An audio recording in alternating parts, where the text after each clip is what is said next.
Tonight, the issues and the controversy. 1,000 people have gathered at the City College of New York for a town meeting with Nelson Mandela.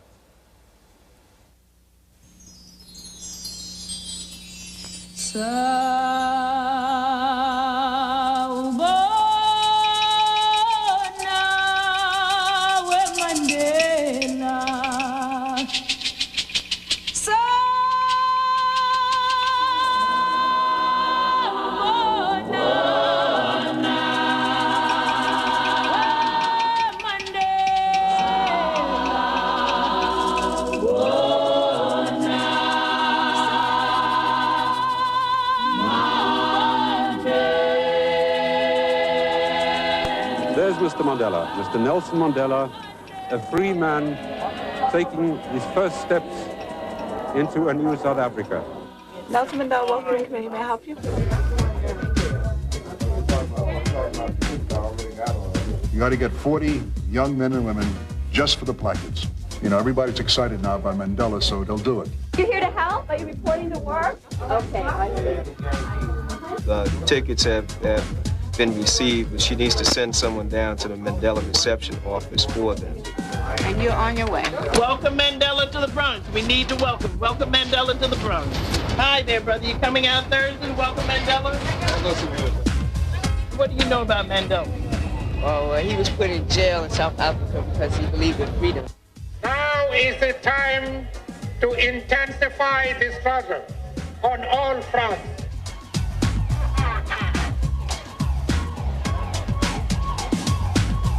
To spend 27 years at the prime of your life is a tragedy. And I regret, those years that I have wasted in prison. Tell me, how are we doing on Eddie Murphy and on Robert De Niro and on Robin Williams and the rest? The opening act is going to be the Amico Renegades, which is a steel band. Then Tracy Chapman comes on with her band. We're flying her in.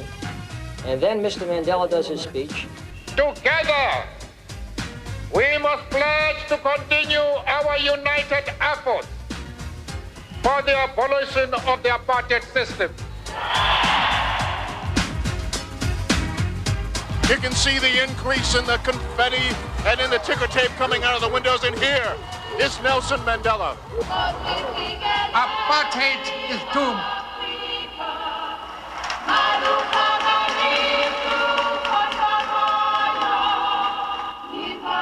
South Africa shall be free. And now, Thursday, June 21st, Nelson Mandela comes to Harlem. 7 years ago, while he was still in prison in South Africa, Mandela was awarded an honorary doctorate in absentia at this university. Today, he comes to the City College of New York in person to participate in a town meeting. Ladies and gentlemen, Nelson Mandela.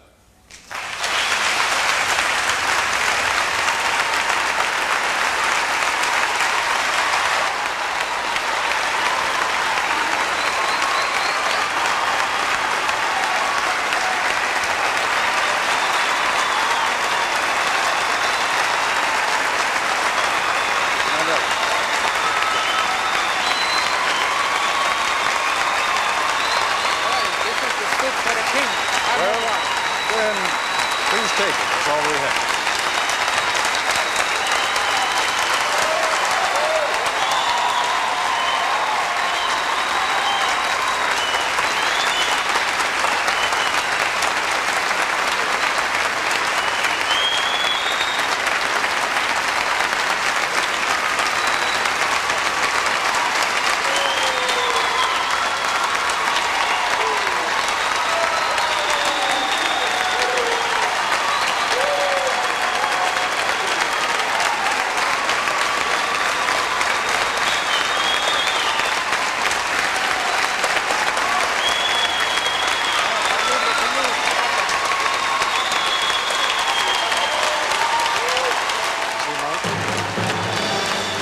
The Koppel Report, a town meeting with Nelson Mandela. Mr. Mandela, you're participating in what is a very old and honorable American tradition, the town meeting. And rather than waste any time with my questions, if they don't ask you good ones, I promise I will try to. But I think we have some people out here who have some provocative and perhaps even controversial questions to ask you. And I'd like to begin. Mr. Mandela, you've come to the United States of America. Other than South Africa, probably the most racially divided country in the world. Evidence of that is right here in New York City. We are one of the most racially divided cities in the world. The blood of our children stained the sidewalks of New York. Howard Beach, Bensonhurst, Yusef Hawkins, Michael Griffith, our grandmothers, Eleanor Bumpurs, mothers, Yvonne Smallwood. Do you think that this country, given its racial record and current history, can assume the real credible and moral leadership in the fight against apartheid? Because its hypocrisy is well known, and one wonders whether it can really do what we want it to do. And if it can, what role can we, as Africans in America, play?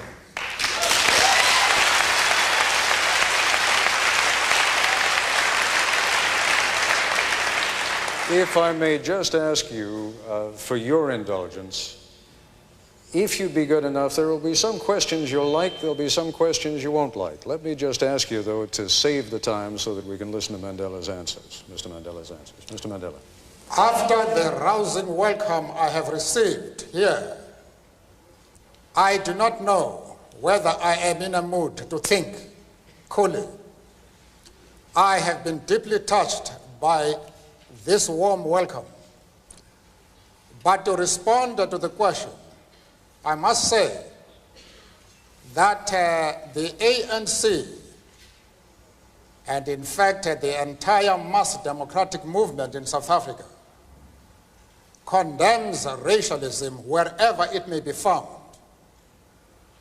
We are fighting a special kind of racialism in our own country. And we expect all people who are the victims of racialism to fight that evil. But I am here, and I am primarily concerned with what the people of the USA and its organs of government are doing to promote the struggle against apartheid in our country. And I must say to you that we have the support not only of the masses of the people, we have the support of the Congress as well as the government. And I think that it would not be proper for me to delve into the controversial issues which are tearing the society of this country apart. I am sure that the USA has produced competent leaders of all population groups who are able to handle their own affairs very effectively. Let me follow up, if I may, on part of your answer. You say you're sure you have the support of the people, the Congress, and the leadership. By the leadership, do you also mean the President of the United States? Are you satisfied that you have his support? Well, I am sure of one thing, that he condemns apartheid as I do. That is enough for us to find further common room with the President. And this is the message that I'm going to put to him when I meet him. And when you say you have the support of Congress, are you satisfied that you have enough votes in Congress to keep sanctions in place? That I cannot say. That lies in the future. But when I address Congress, the main thrust of my speech is that the Congress should support sanctions. Why are you so insistent, Mr. Mandela, and then we'll go to a question at this microphone over here. Why are you so insistent upon maintaining sanctions at a time when it can be argued that the South African government has made more concessions, your release being only one of them, than it has ever made in the past 40 years? I should know better about this matter, Mr. Koppel, than you. No doubt.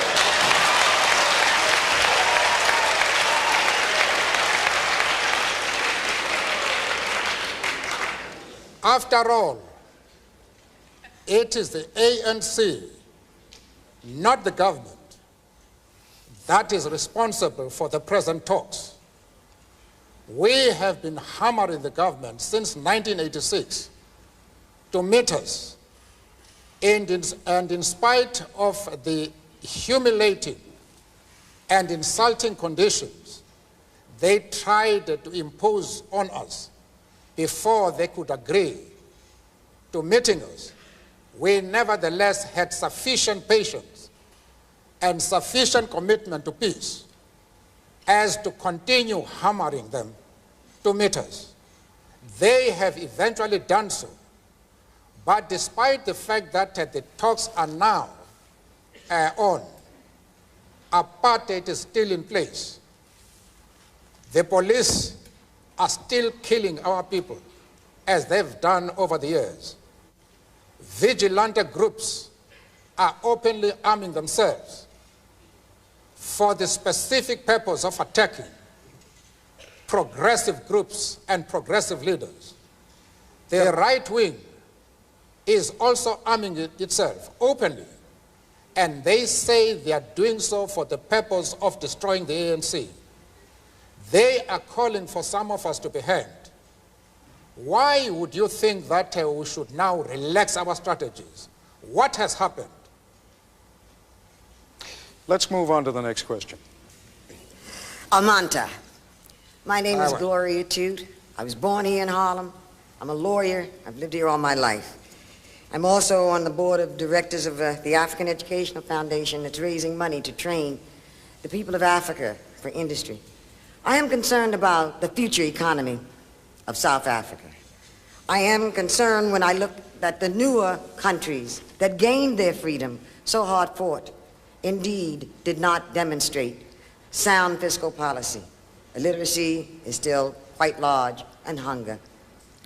What can assure me as a human being and a concerned African American that the ANC will indeed have a fiscal solvent policy that will continue the use of the resources of South Africa in a meaningful way? Or should I put it more succinctly, will your economy be based on the Marxist system, socialism, or capitalism, or both? I knew that was the question you wanted to ask.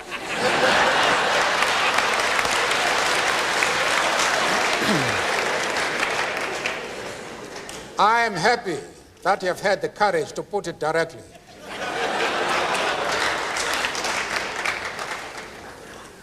We are not concerned with models. We are not concerned with labels. We are practical men and women whose solutions are dictated by the actual conditions existing in our country. As somebody has said, we do not care whether the cat is black or white, as long as it can catch mice.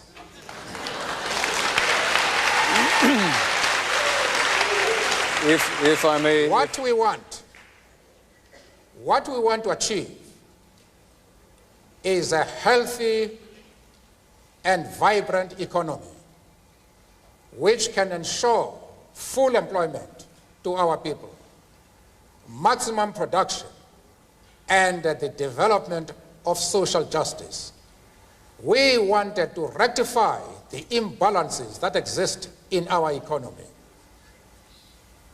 One of the companies, well-known companies in the country, one company owns more than 75% of the shares quoted in the Johannesburg Stock Exchange. This is illustrative of how our economy is organized. It is more, the resources of the country are monopolized by a white minority, even in that minority by a few individuals, whereas the masses of the people, especially blacks, are left poor, ridden with disease, illiteracy, without educational facilities. We wanted to develop an economy which will put an end to that and will leave to other people to put a label if they so wish. Mr. Mandela, forgive me. We have to take a short break. We'll be back in just a moment. Thank you.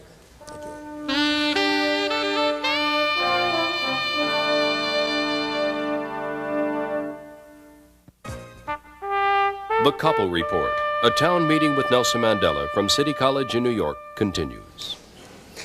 And we are back once again. And Mr. Mandela, as I told you before we began this broadcast, almost all the questions will be coming here from the audience, but we also went to a couple of people back in South Africa, told them you were going to be on the broadcast, and asked them if they had any questions for you or comments that they wanted to make to you. One of those from whom we are about to hear now, and I'd like you to address your attention over to that monitor, is a man by the name of Koos van der Merwe, who's one of the leaders of the Conservative Party. Have a listen to what he has to say. Hello, Nelson. I'm a South African. I'm an Afrikaner. I want self-determination for my people in a part of South Africa. You can't have the whole South Africa for yourself. A part of it belongs to my people. Nelson, you're not going to nationalize the assets of the white people. I have worked for my banks, my mines, my businesses, and my farms. You are not going to take it. Stop your violence. Stop your sanction campaign. Stop your nonsense. Leave the violent campaign alone and come and sit down, become a normal person, and talk, and maybe that way we can find solutions. And lastly, forget communism, Nelson. It's gone. And I hope you will be well. I believe you were ill. I hope you will recover. And have a good journey. Aangename kennis, Koos.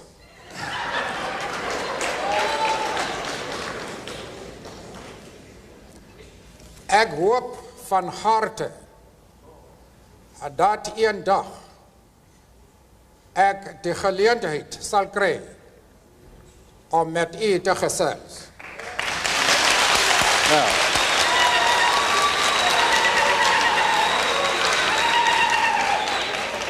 Well, just to interpret what I said,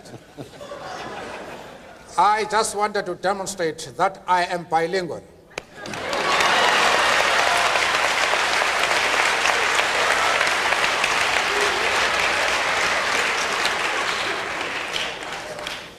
All I have said to Koos van der Merwe is to say, I am happy to know you. I hope that one day we shall have the opportunity to discuss the affairs of our country. That is all. Now, let me pick up, if I may, Mr. Mandela, though, on what Koos van der Merwe had to say.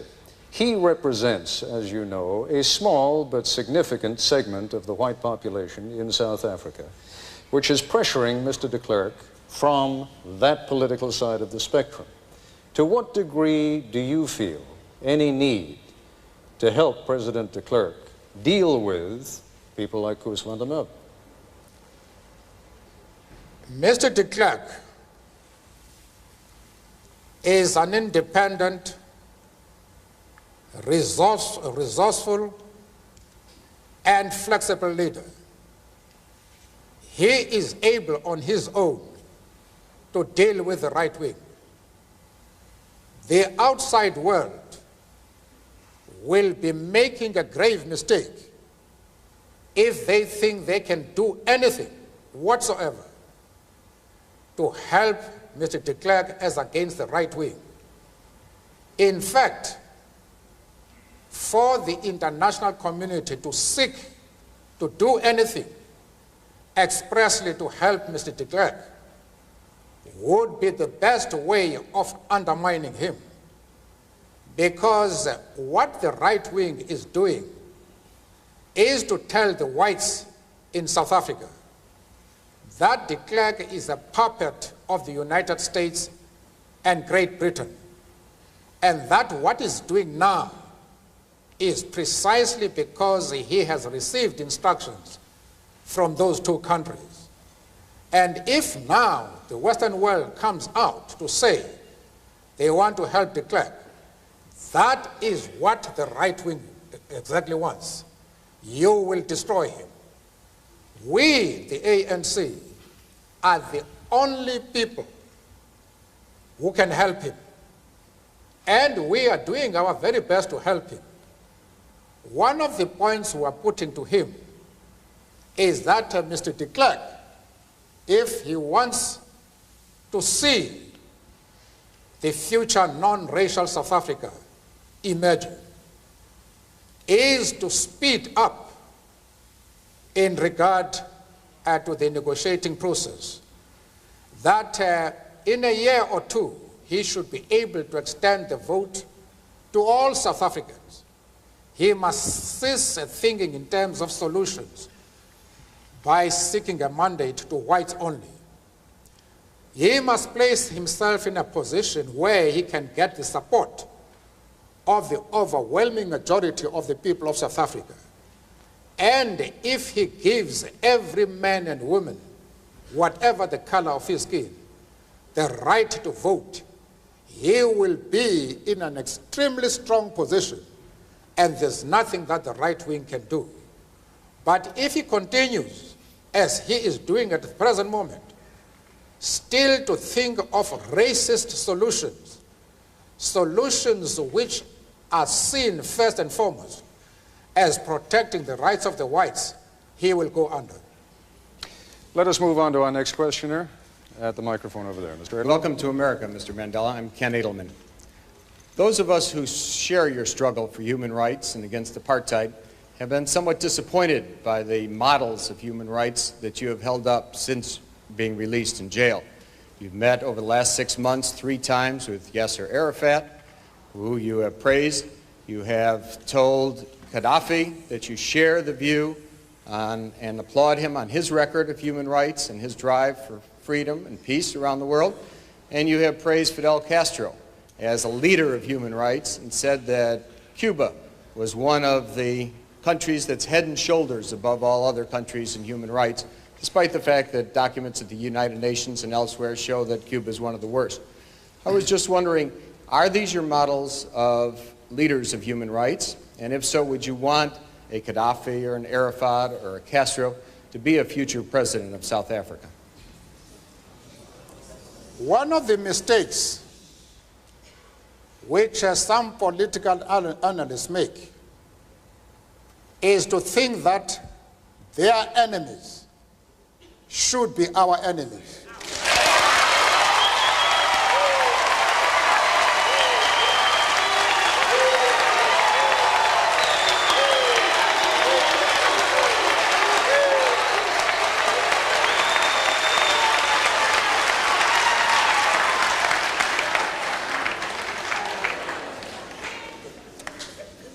That we can and we will never do. We have our own struggle which we are conducting. We are grateful to the world for supporting our struggle. But nevertheless, we are an independent organization with its own policy. And the attitude of every country towards, our attitude towards any country is determined by the attitude of that country to our struggle.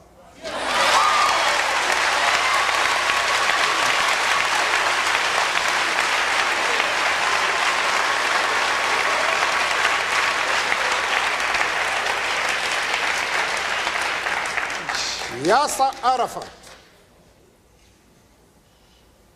Colonel Gaddafi, Fidel Castro support our struggle to the hilt.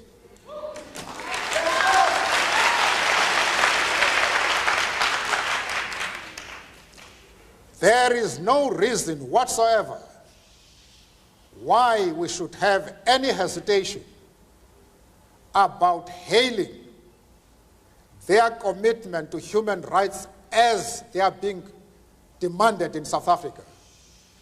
Our attitude is based solely on the fact that they fully support the anti-apartheid struggle.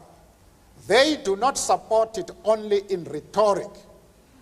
They are placing resources at our disposal for us to win the struggle.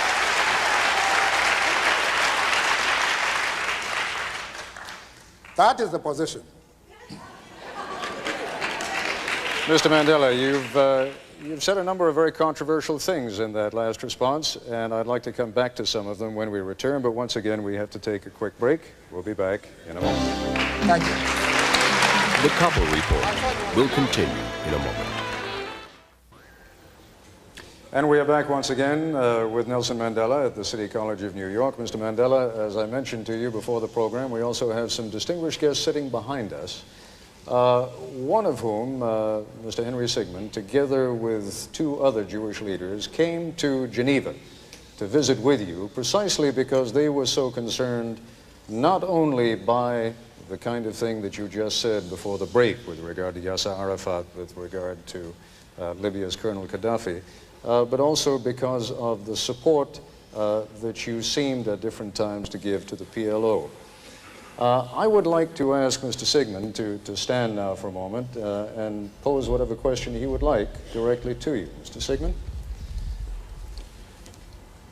Before I pose my question, permit me to say first that when I had the pleasure and honor of meeting with Mr. Mandela in Geneva, we said to him, and I would like to repeat this now, in order to put my question in context, that the commitment of the Jewish organizations that met with him to the struggle against apartheid, against racism, against injustice in South Africa, is absolutely unconditional.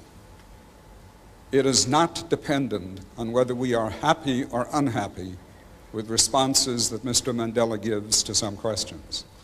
Having said that,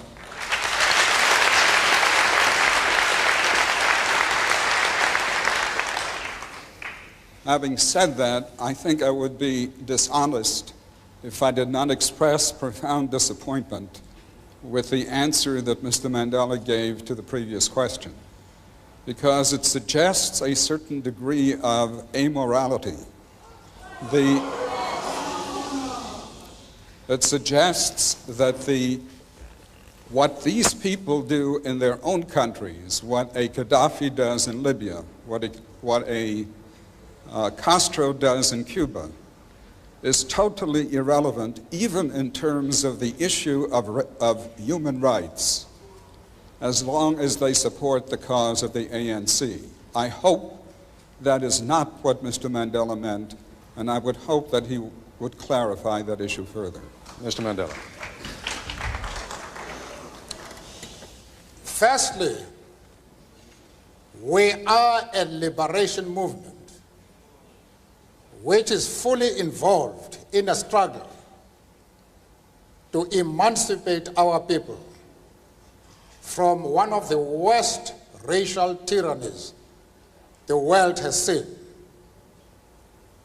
We have no time to be looking into the internal affairs of other countries.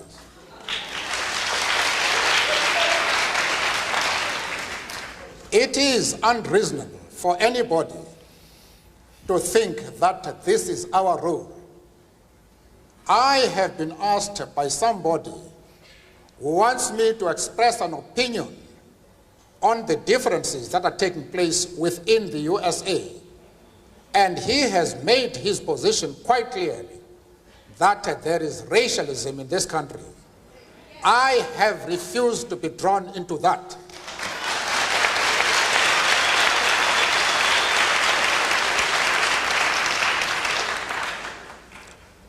Why should Mr. Sigmund accept my refusal to be withdrawn into the internal affairs of the United States?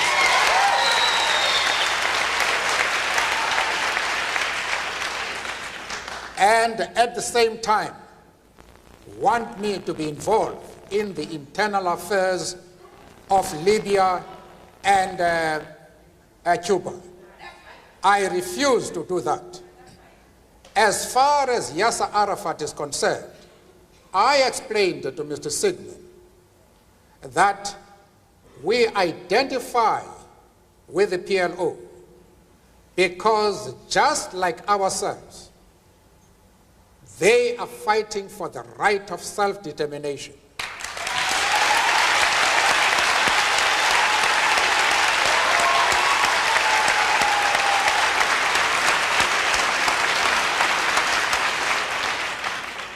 I went further, however, to say that the support for Yasser Arafat in his struggle does not mean that the ANC has ever doubted the right of Israel to exist as a state legally.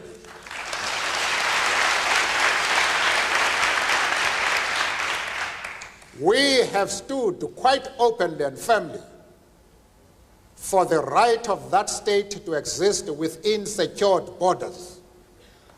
But, of course, as I said to Mr. Sigmund in Geneva and others, that we carefully define what we mean by secure borders. We do not mean that Israel has the right to retain the territories they conquered from the Arab world, like the Gaza Strip, the Golan Heights, and the West Bank. We don't agree with that. Those territories should be returned to the Arab people.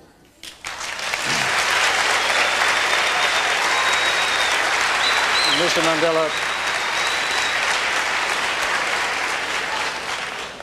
I also explained to Mr. Sigmund and company that in our organization, we have Jews. In fact, Mr. Gaddafi did not allow us to open our offices in Libya precisely because we had the courage to say to him, we work with the Jews in our organization. And he didn't allow us to open an office until February this year, when he had to accept us as we are. We are not prepared to be swayed by anybody. We have an independent policy which we assert no matter with whom we discuss. Mr. Mandela, let's move on to our next question. Welcome. My name is Malcolm Dunn. I'm from Plainfield, New Jersey, and I'm chairman of the United Minority Business Brain Trust of New Jersey and the national chairman of the American Legal Defense Fund for the minority business organizations. I have a question that relates to our participation in business in this country. We who have gained the moxie and who have reached certain levels of proficiency in business and education in various professions would like to know, what can we offer? What can we who have been denied access, total absorption into the American system in those professions, what can we prepare ourselves to offer to you in the motherland, given your attainment of the one vote, one person, one vote? I ask this in the context of Eastern European countries being free and the money that was formerly sent to Africa is now being diverted to those Eastern European countries. I ask also in the context that though our country has opened up its doors to people of a lighter hue before they have absorbed us fully in this country. And if you have an answer to my question, please let me know who I can contact after this assemblage to keep up the dialogue. Thank you. The black people of America, of the USA, have a lot to offer the people of South Africa in the course of their struggle. Whatever disabilities you have in this country, at least you have been exposed to opportunities which we don't have. You have better educational facilities. There is no legal color bar in this country. And therefore, you have been able to acquire, in spite of your problems, you have been able to acquire expert knowledge, skills, which will require, especially when during the post-apartheid South Africa, you can help us a great deal by making that expertise available to us. As far as the question of who you can keep in contact with in our country, that we can discuss after this occasion. All right, we're going to take another quick commercial break, and then we'll be back in a moment.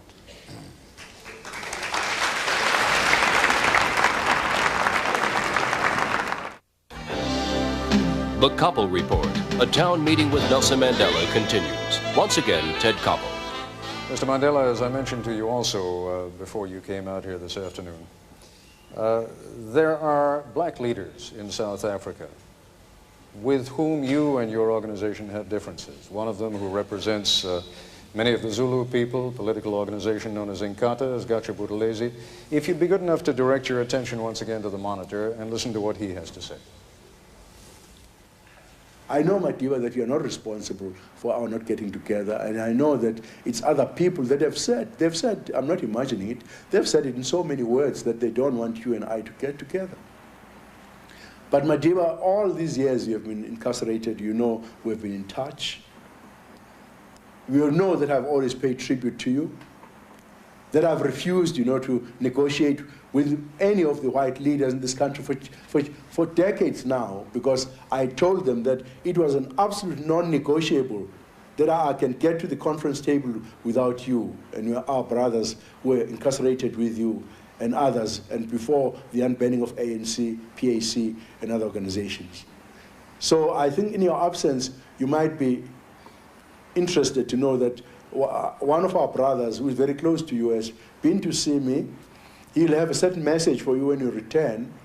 And I said to myself that it's absolutely up to you, because there's nothing that prevents you, even in the United States, to pick up a telephone and say hello and talk to me as we're doing ever since you left jail.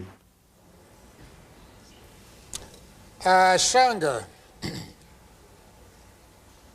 I do not think it correct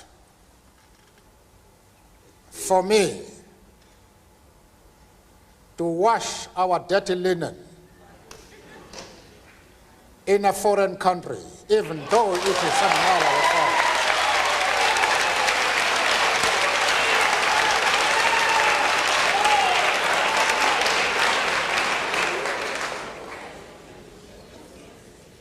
I am hesitant to do that, even though here I have the feeling that I am among comrades in arms, brothers and sisters. One thing I would like to dispel with all the force at my command is that there is no difference whatsoever between myself and my organization on the attitude towards Inkatha and yourself in person. If I have not seen you, it is because of decisions which we have carefully discussed amongst ourselves and of which I am part. I, however, would like to repeat what you know I have said on numerous occasions. I would like the ANC and Inkatha to sit down and resolve our problems and end the violence that is going on today in Natal. But you know as well as I do that the question is no longer simple. The government has taken advantage of the differences between my organization and your organization.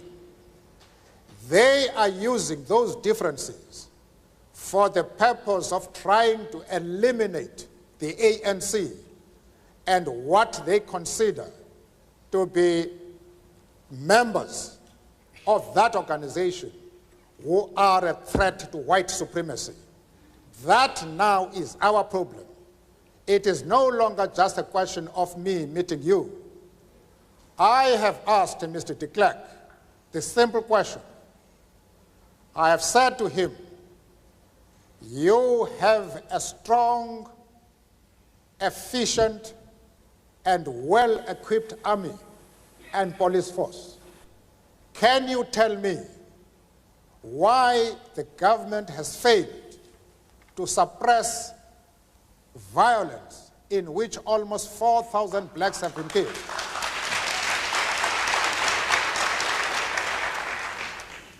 Mr. de Klerk has never been able to give a satisfactory answer to my question. I have told him, I've given him the answer. I have said to him, you have not suppressed this violence deliberately because you believe that by using these differences between these two organizations, you can crush your enemy number one, the ANC. That is your difficulty. And I must repeat to you, that is the main problem facing the people of South Africa. It is the involvement of the government and its police in the violence that is taking place in Natal. We have, Mr. Mandela, I believe on microphone B over there, a former representative of the South African government. He was until very recently the Consul General here in New York. Would you like to come to the microphone and pose your question? That is so, Mr. Koppel. Mr. Mandela, as one who for a period of years has advocated your unconditional release, I want to say at the outset, I'm delighted to see you here in New York. Welcome. Thank you. Secondly, I also commend you for your loyalty to your friends, controversial though that may be. But in framing my question, in dealing with Natal in particular, I, as a white South African, am most concerned about the bloodletting, the carnage that is going on. And whilst I take the point that you have made that the police possibly and probably could do more, I do believe that the challenge or the ball is in your court, Mr. Mandela, because one cannot, we as South Africans cannot afford to have South Africans killing South Africans. We've got to have peace, harmony, a strong economy. We've got to hold out our hands to each other so we can build the new South Africa with a minimum of bitterness. I believe, sir, that you are the statesman who can do it. I would like you to do it, and I'd like you to issue a call. I'd like you to extend the hand to Chief Gatsha Buthelezi, irrespective of political differences, irrespective of dirty linen, irrespective of what has gone before. I believe you owe it to each other and the country to see that we have a stable, secure platform on which to go forward together, white, black and brown. And I hope you agree. I do not consider your remarks as a lecture to me.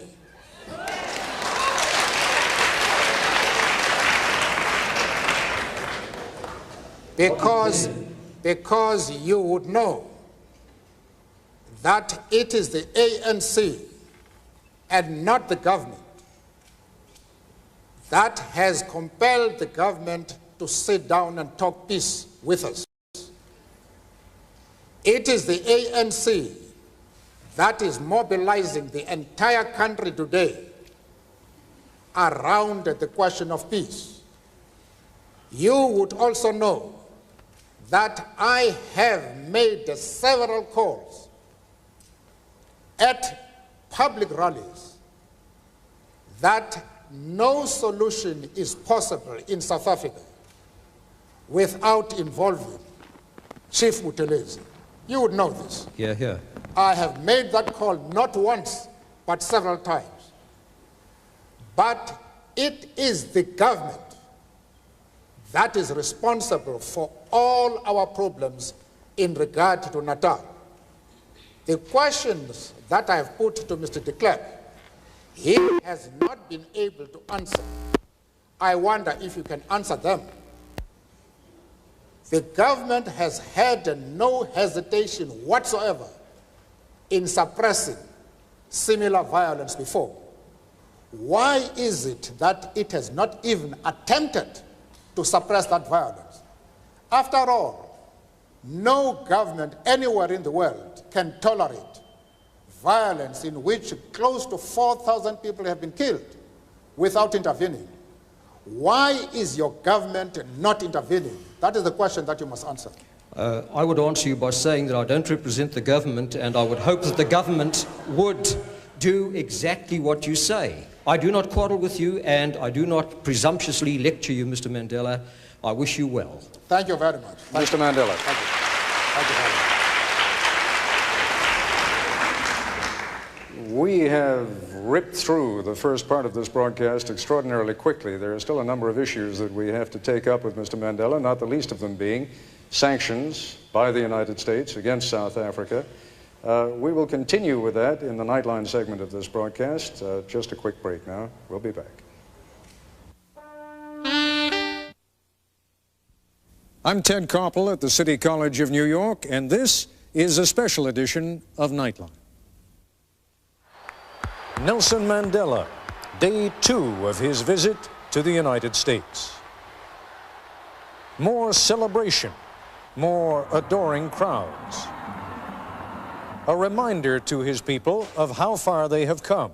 In the words of the prophet Isaiah, we have risen up as on the wings of eagles. A reminder of how far they have yet to go. The old order is crumbling, but the age of freedom has not yet dawned. Ladies and gentlemen, Nelson Mandela.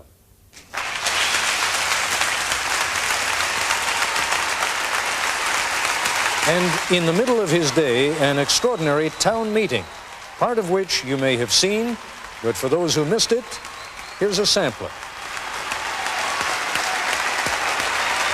We identify with the PLO because just like ourselves, they are fighting for the right of self-determination.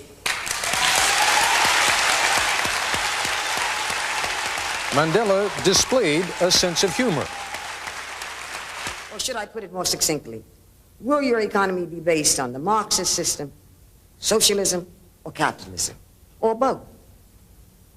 I knew that was the question you wanted to ask. He responded to his critics at home. Monitor is a man by the name of Koos van der Merwe, who's one of the leaders of the Conservative Party. Have a listen to what he has to say. Nelson, you're not going to nationalize the assets of the white people. I have worked for my banks, my mines, my businesses, and my farms. You are not going to take it. Stop your violence, stop your nonsense. All I have said to Koos van der Merwe is to say, I am happy to know you. I hope that one day we shall have the opportunity to discuss the affairs of our country. There's nothing that prevents you, even in the United States, to pick up a telephone and say hello and talk to me as we're doing ever since you left jail. For me, to wash our dirty linen in a foreign country, even though it is somehow our fault,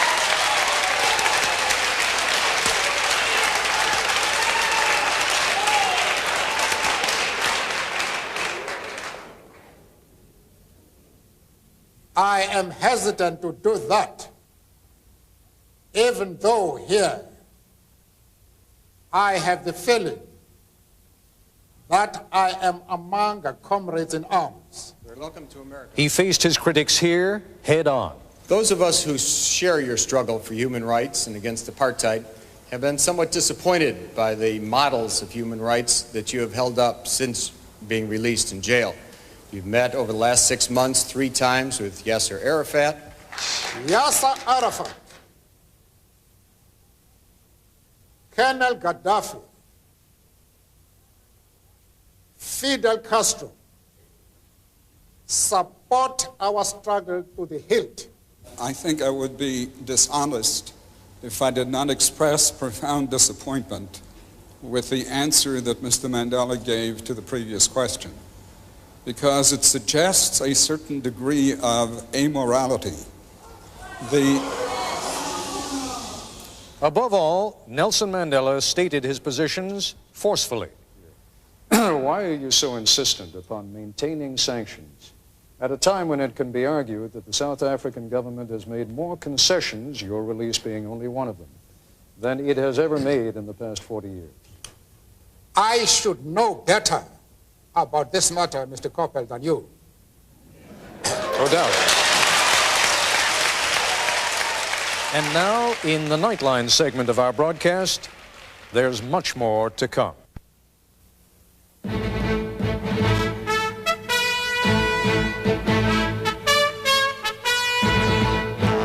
From ABC News, this is a special edition of Nightline.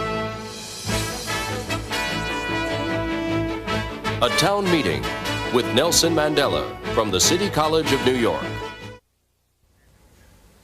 And we are back once again at the City College of New York with Nelson Mandela. And Mr. Mandela, we have just heard a number of the things that you said in our hour between 10 o'clock and 11 o'clock this evening. Some controversial things, not the kinds of things necessarily that a very political man says.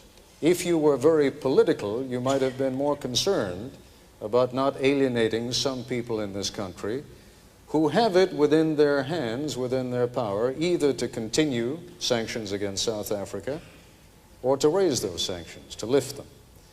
Why were you not a little more political? Perhaps we're too accustomed to politicians in this country. I do not understand what you mean. Perhaps if you clarify what you are referring to, I may be in a position to comment. What I'm saying is that in this country, for example, there has been for many years a close alliance between the Jewish population and the black population in the civil rights struggle. There is likely to be a rather negative reaction to some of the things that you have said.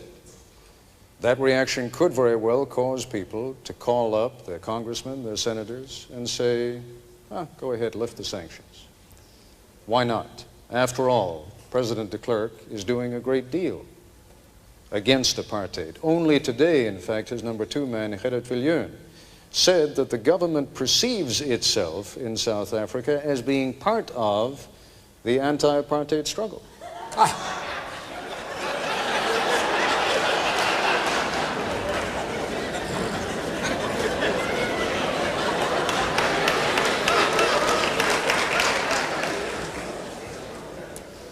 One of the problems we are facing in the world today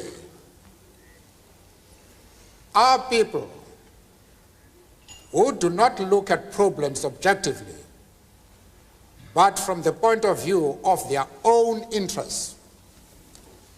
That makes things difficult, because once a person is not objective, it is extremely difficult to reach an agreement.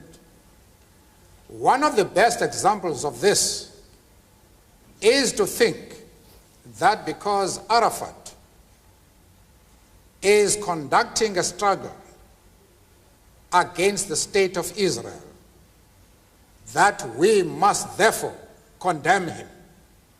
We can't do that. It is just not possible for any organization or individual of integrity to do anything of the sort. I don't also want to leave the impression, if I might just intervene with one point, I don't want to leave the impression that this is only going to be a Jewish-black issue. There are a great many Cuban Americans in this country who will be just as offended by some of the comments you've made about Fidel Castro and Cuba. No, Mr. Koppel, I don't agree with you. I am saying that it would be a grave mistake for us to consider our attitude towards Yasser Arafat on the basis of the interests of the Jewish community. We sympathize with the struggles of the Jewish people and their persecution right down the years. In fact, we have been very much influenced by the lack of racialism amongst the Jewish communities. In our own country, in the political trials that have taken place, when few lawyers were prepared to defend us, it has been the Jewish lawyers who have come forward to defend us. I myself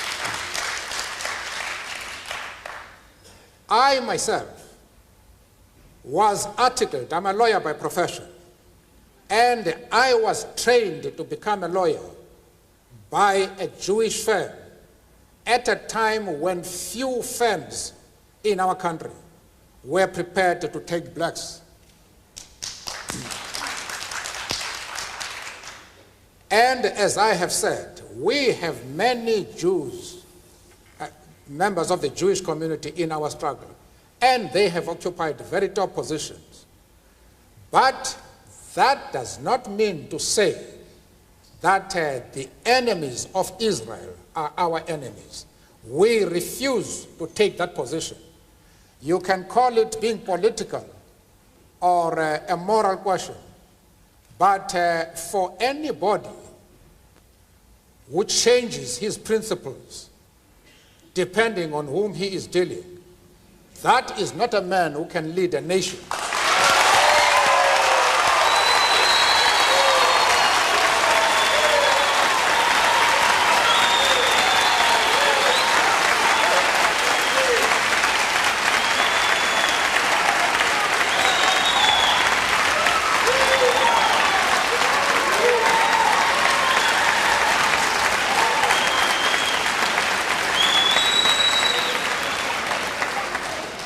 Apparently, Mr. Koppel, you have not listened to my argument. If you have done so, then you have not been serious in examining it. I have replied to one of our friends here that I have refused to be drawn into the differences that exist between various communities inside the USA. You have not commented that I am going to offend anybody by refusing to involve myself in the internal affairs of the USA.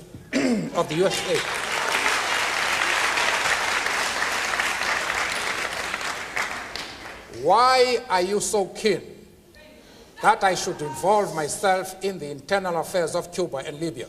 No. I expect you to be consistent.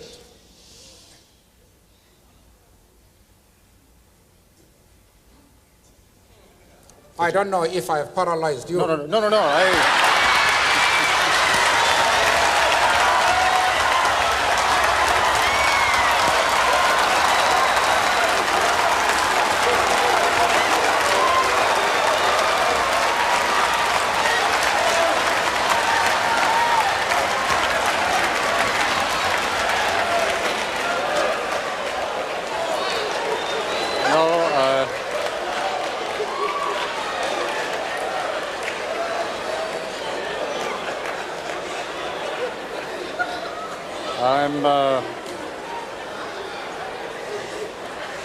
I'm afraid, Mr. Mandela, that paralysis does not set in quite that easily in my case.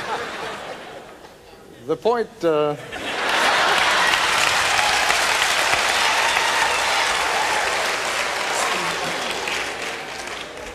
since I've just about recovered from my paralysis, I want to come back to that question in just a moment, but first, we need to take a break. The point that I was trying to make, and clearly did not make with any great success, but the point that I was trying to make is that you must not be misled by what is, after all, what in this country we call a hometown crowd. These people are very much with you. You have seen that. The people who come out to see you, the people who will come to Yankee Stadium to see you, the people who line the motorcade routes to see you, you don't have to convince them. They are people who already believe in you and believe in your cause. But this is a very large and diverse country. And when I was making my observations about the lack of politicism, and in this country saying someone is not a politician is not meant as an insult necessarily, when I was accusing you of a lack of political qualities there, I was wondering whether you are conscious of the impact that you will have on a great many people who are not here today. who do not see you in perhaps the same benign fashion that so many people in this audience see? Well, as far as the Jewish question to begin with, I have had discussions at my own initiative with prominent Jewish leaders to straighten out this affair. Amongst the people I saw was Mrs. Helen Suzman, who has been an MP in our country for more than 30 years. There was Mr. Masons, who has been a judge in Lesotho, Botswana, and the old Rhodesia. There was the chief rabbi of Johannesburg. There was Professor Katz from the University of Witwatersrand, and an eminent community leader in South Africa. We discussed this question and all misunderstanding was cleared, the question of Yasser Arafat and the PLO. I have also discussed the question with the Jewish leaders in the USA and very top people like Mr. Sigmund.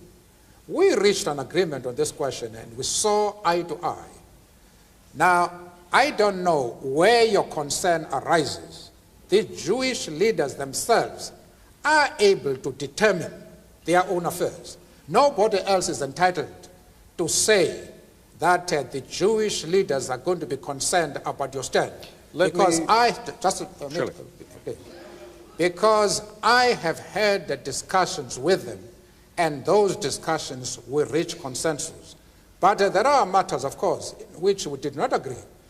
But the position which we take as the ANC, I thought we were able to explain it in such a way that it removed the concern of the Jewish community. Let's broaden it out. I am still prepared to do that even in this talk. If the Jewish leader have any doubts about our stand, I am prepared to address them and to allay their concern, because they are a very important community both in South Africa and, of course, in the States. And I'm prepared to iron out any differences that might exist. But they must know what our stand is. Arafat is a comrade in arms, and we treat him aside. Mr. Mandela, we need to take a break again. When we come back, we'll be taking up the issue of sanctions, sure to be one of the major questions, one of the major topics of conversation when our guest, Mr. Mandela, visits Washington at the beginning of next week.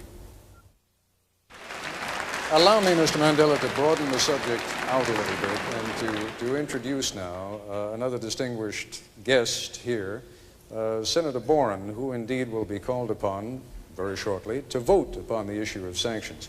Senator Boren, I wonder if you'd be good enough to stand up and to give me your assessment of how much trouble do you think Mr. Mandela is going to have on this issue? How warmly will he be received in the U.S. Congress? Ted, I think he's going to be very warmly received by people in both parties and by the administration as well.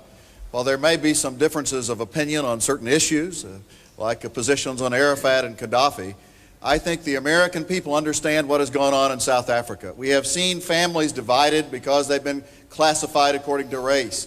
We know that people are denied the right to vote because of race. We know that people are detained and not even given a trial because of race. And the American people, regardless of party or position on other issues, are not about to relieve the pressure until that system is changed.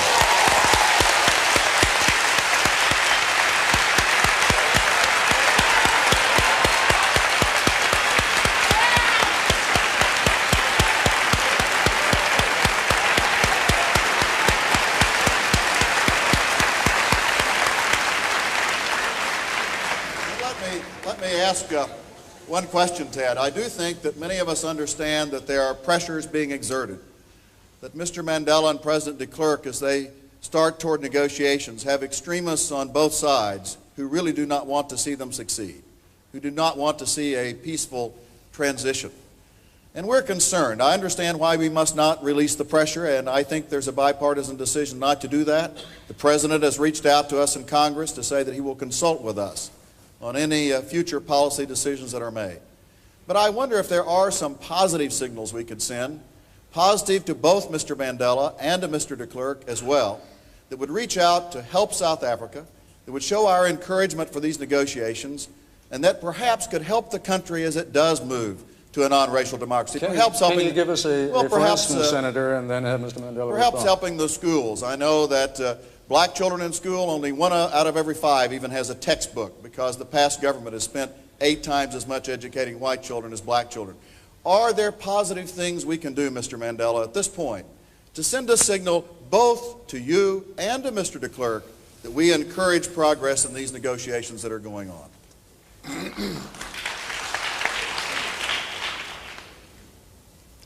Well, Mr. Koppel, I think I would have an easier task if you asked me to pass a vote of thanks to Senator Bond. He has said all the things that are required to be said in regard to the problems of South Africa. He has a very positive attitude, and he is constructive. He is one of those men who are concerned not with fights only in his own country, in his own region. He is one of those men who have selected the world as a theater for their own efforts, for their own operations. And it is refreshing to be in the presence of such a man. As far as giving a signal to de Klerk is concerned, I have warned that it will be a serious mistake for the outside world to do anything with the stated objective of helping Mr. de Klerk, because it is that type of